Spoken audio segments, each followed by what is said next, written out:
En estos momentos de tribulación, de dificultad, de dolor, muchas veces a la gente se le presenta la posibilidad de hacer una u otra cosa y muchas cosas buenas, pero también no falta que a alguien se le ocurra la idea de hacer algo no tan bueno, aprovechar el momento y aprovecharlo para sí mismo, para la propia ganancia. Oremos hoy para que el Señor nos dé a todos una conciencia recta, una conciencia transparente que pueda hacerse ver por Dios sin avergonzarse. El texto que el Papa Francisco leyó en la antífona de entrada en la misa de este 4 de abril en Santa Marta es el fuerte grito de ayuda de un inocente perseguido. Señor, no te alejes, apresúrate mi fuerza en ayudarme, porque soy un gusano y no un hombre, un oprobio para todos, la burla de la gente. En su homilía, el Papa comentó el Evangelio de Juan que relata la decisión del Sanedrín de matar a Jesús después del signo de la resurrección de Lázaro, una decisión que llega después de un proceso gradual.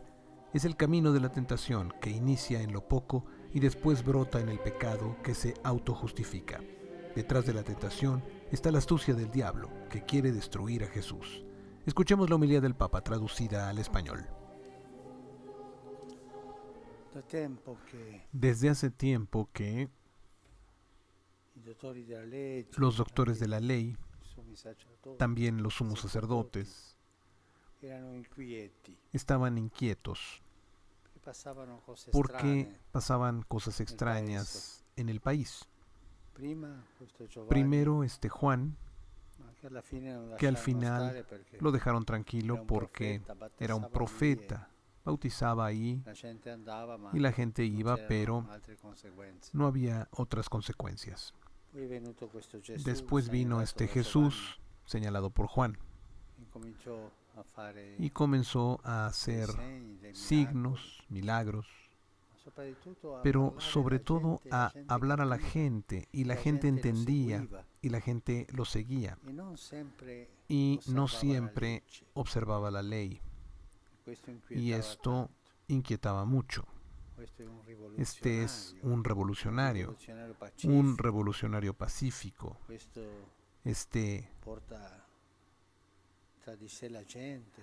Lleva tras de sí a la gente lo sigue. Y estas ideas los llevaron a hablar entre ellos. Mira, esto no me gusta, esto otro.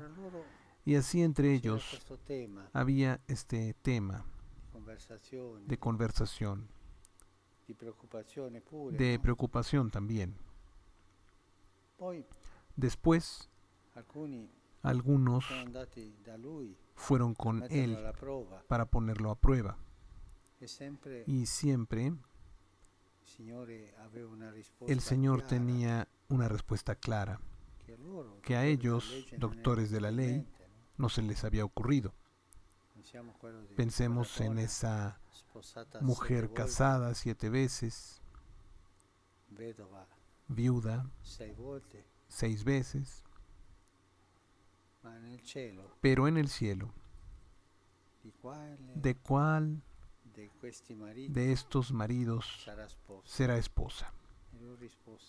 Y él responde claramente. Y ellos se fueron un poco avergonzados por la sabiduría de Jesús. Y otras veces se fueron humillados, como cuando querían lapidar a esa señora adúltera. Y Jesús dice al final: ¿quién de ustedes esté sin pecado, tire la primera piedra? Y dice el Evangelio que se fueron, comenzando por los ancianos, los más ancianos, humillados en ese momento. Esto hacía crecer esta conversación entre ellos. Debemos hacer algo, esto no está bien. Después mandaron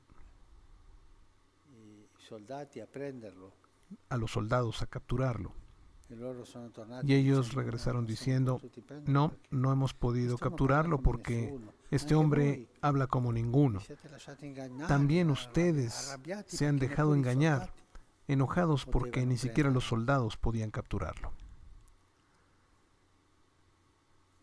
Y después de la resurrección de Lázaro, lo que escuchamos hoy,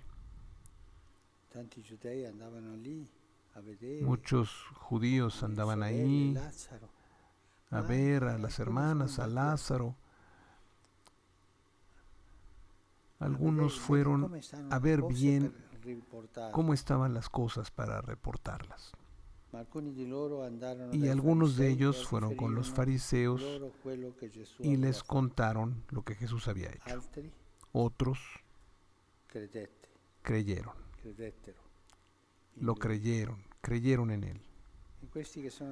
Y estos que fueron los chismosos de siempre, que viven llevando de un lado a otro y a otro, fueron a contarles. En este momento, ese grupo que se había formado de doctores de la ley y algunos sacerdotes hacen una reunión formal. Esto es muy peligroso, debemos tomar una decisión. ¿Qué hacemos? Este hombre hace muchos signos, reconocen los milagros. Si lo dejamos continuar así, todos creerán en él, hay peligro. El pueblo irá detrás de él, se separará de nosotros. El pueblo no estaba pegado a ellos. Vendrán los romanos y destruirán nuestro templo y nuestra nación.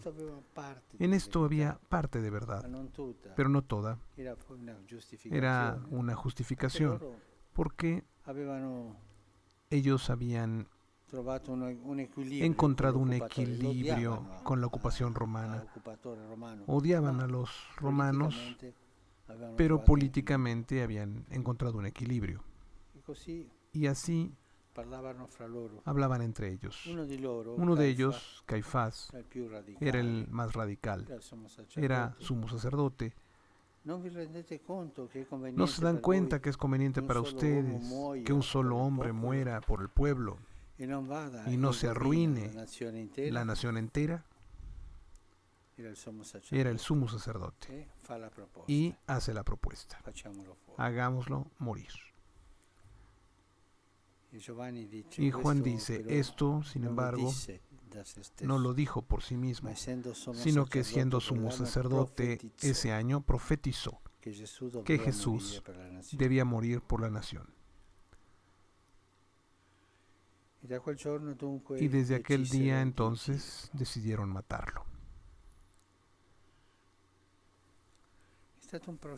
Fue un proceso que comenzó con pequeñas inquietudes en el tiempo de Juan Bautista y después terminó en esta sesión de los doctores de la ley y los sacerdotes.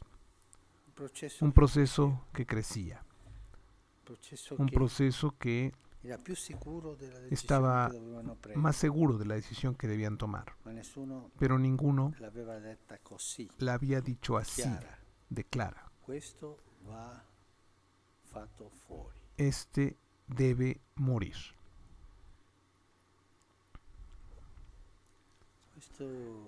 Este modo de proceder de los doctores de la ley es precisamente una figura de cómo actúa la tentación en nosotros. Porque detrás de esto evidentemente estaba el diablo que quería destruir a Jesús. Y la tentación en nosotros generalmente actúa así. Comienza con poca cosa, un deseo, una idea, crece, se contagia a otros y al final se justifica. Estos son los tres pasos de la tentación del diablo en nosotros. Y aquí están los 3 pasos que hizo la tentación del diablo en la persona del doctor de la ley. Comenzó con poca cosa, pero creció. Creció. Después contagió a los demás. Tomó cuerpo y al final se justifica. Es necesario que muera uno por el pueblo. La justificación total. Y todos se van a casa tranquilos. Dijeron, esta es la decisión que debíamos tomar. Y todos nosotros, cuando somos vencidos por la tentación, terminamos tranquilos, porque hemos encontrado una justificación para este pecado, para esta actitud pecaminosa, para esta vida que no es según la ley de Dios. Deberíamos tener la costumbre de ver este proceso de la tentación en nosotros, ese proceso que nos hace cambiar el corazón del bien al mal, que nos lleva por el camino cuesta abajo. Una cosa que crece lentamente, después contagia a otros y al final se justifica. Difícilmente vienen en nosotros las tentaciones de un golpe. El diablo es astuto y sabe tomar este camino, el mismo que tomó para llegar a la condena de Jesús. Cuando nosotros nos encontramos en un pecado, en una caída, sí, debemos ir a pedir perdón al Señor. Es lo primero que debemos hacer. Pero después, ¿cómo he venido a caer ahí? ¿Cómo comenzó este proceso en mi alma? ¿Cómo creció? ¿A quién he contagiado?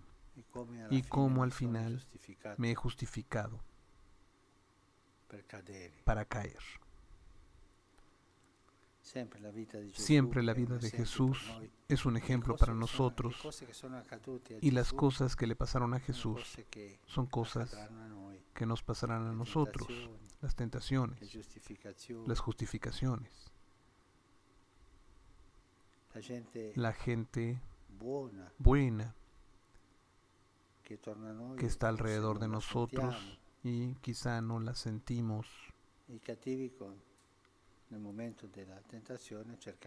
Los malos en el momento de la tentación, y buscamos acercarnos a ellos para hacer crecer la tentación. Pero no olvidemos nunca, siempre detrás de un pecado, detrás de una caída, hay una tentación que comienza pequeña, que ha crecido, que se ha contagiado y al final encontró una justificación para caer.